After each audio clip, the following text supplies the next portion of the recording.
हाय। तो देखिए हमने पिछले वीडियो में बैक प्रोपगेशन को जो है बहुत ही एक सिंपल नेटवर्क पे कैसे काम करेगा वो बता दिया था। अब देखिए हम बात करेंगे बैक प्रोपगेशन लॉजिस्टिक रिग्रेशन पे।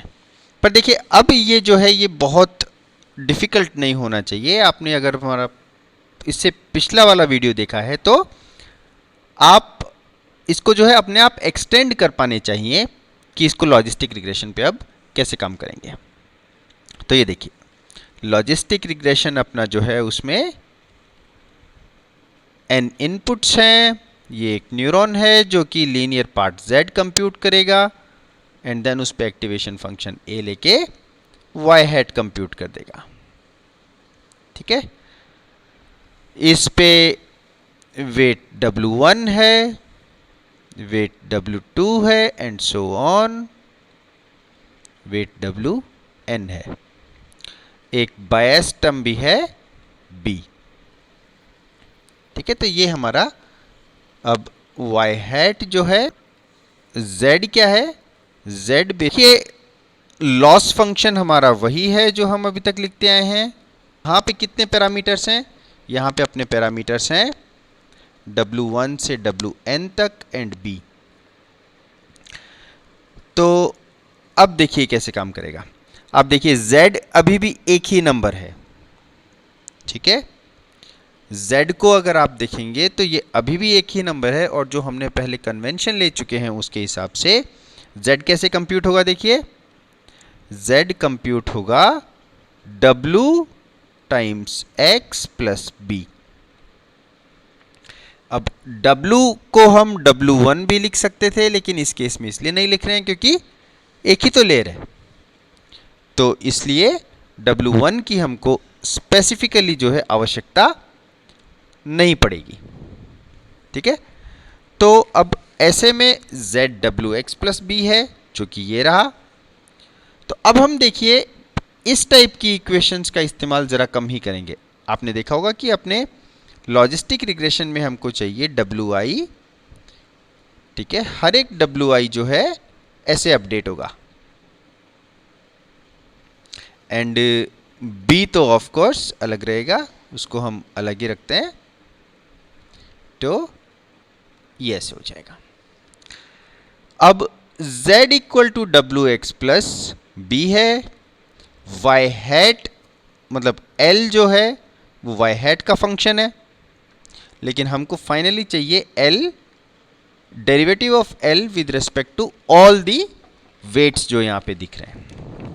ठीक है, तो अब देखिए कैसे लिखेंगे हम। जो डेरिवेटिव हम लिखेंगे जो बेसिकली हमको चाहिए dl बाय dwi, वो कैसे हो पाएगा। l तो एक ही नंबर है तो dl by dy hat, y hat भी देखिए अभी तक एक ही नंबर है।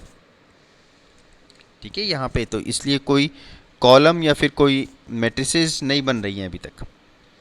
dy हैट बाय dz है और फिर फाइनली dz बाय dwi है। वेक्टराइजेशन हम हमारे पुराने वीडियोस में ऑलरेडी इंट्रोड्यूस कर चुके हैं, तो अब आप थोड़ा सा केयरफुली देखिएगा इसको। ये एक नंबर ही है, ये एक नंबर ही है एंड अगर आप ढंग से देखेंगे तो देखिए dl को जब आप y हैट से डिफरेंशिएट करेंगे, y हैट के रिस्पेक्ट में डिफरेंशिएट करेंगे तो आपके वही आएगा जो पहले आया था, विच इज तो लेकिन अब इसमें चेंज क्या होगा। अब आप इसमें ये देखिए कि वेक्टराइज जब आप इसको करेंगे दैट मीन्स कि हम dl बाय dwi नहीं लिखेंगे, रादर हम क्या करना चाहेंगे, हम देखिए ये करना चाहेंगे कि एक ही जो मैट्रिक्स है उसमें dl बाय dw1 हो, फिर dl बाय dw2 हो, dl बाय dwn हो। ठीक है, एंड एक सेपरेट टर्म होगी dl बाय db की। तो अब ये हम कैसे ला पाएंगे? देखिए इंडिविजुअली तो हमको पता है कि हमको ये लिखना पड़ेगा कि D L by D W I equal to W I minus alpha D L by D W I. और अगर आप देखेंगे तो z जो है वो है x1 w1 xn wn plus b।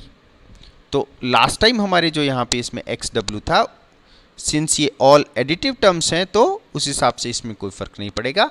जब आप इस पूरे टर्म को डिफरेंशिएट करेंगे विद रिस्पेक्ट टू, तो जैसे मान लीजिए आप निकालना चाहते हैं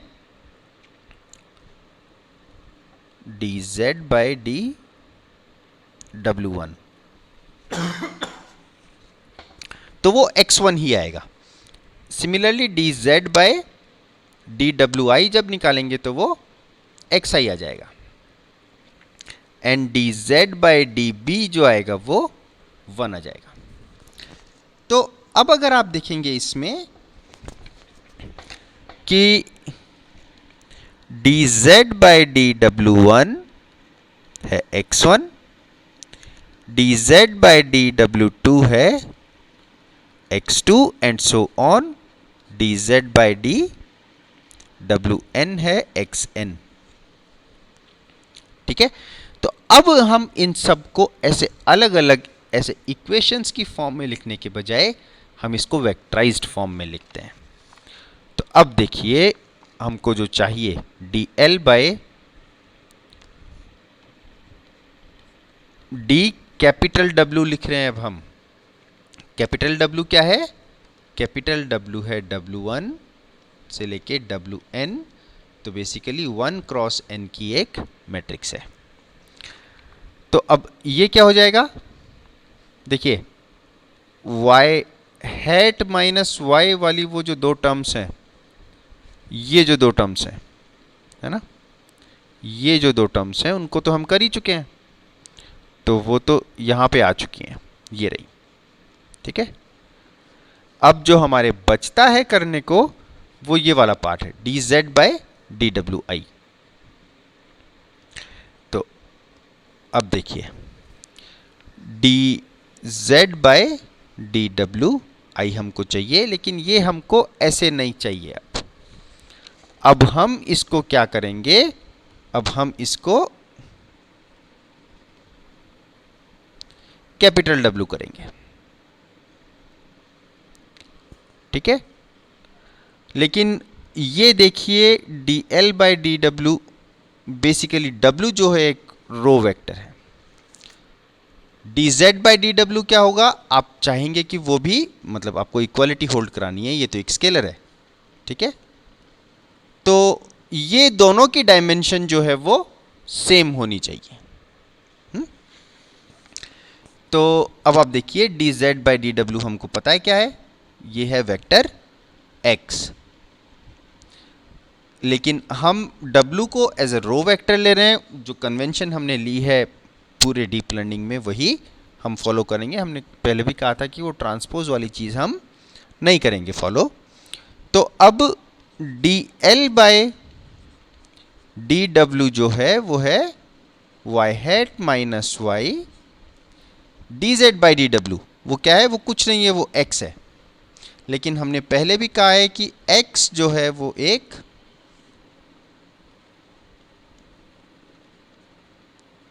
कॉलम वेक्टर है। तो अब ये डायमेंशंस मैच नहीं करेंगे, बिकॉज ये आपके एक रो है 1 क्रॉस n की, और ये आपके एक कॉलम हो जाएगा n क्रॉस 1 का। तो ऐसा ना हो, इसके लिए हम क्या करेंगे? हम इसका बेसिकली ट्रांसपोज ले लेंगे। तो अब ये जो इक्वेशन है, ठीक है, ये हमारी बैक प्रोपगेशन को रिप्रेजेंट करती है for logistic regression. dl by db जो हम अलग से लिखते हैं वो हो जाएगा y hat minus y1, that's it. तो अब ये हमारा back propagation for logistic regression complete हो गया है।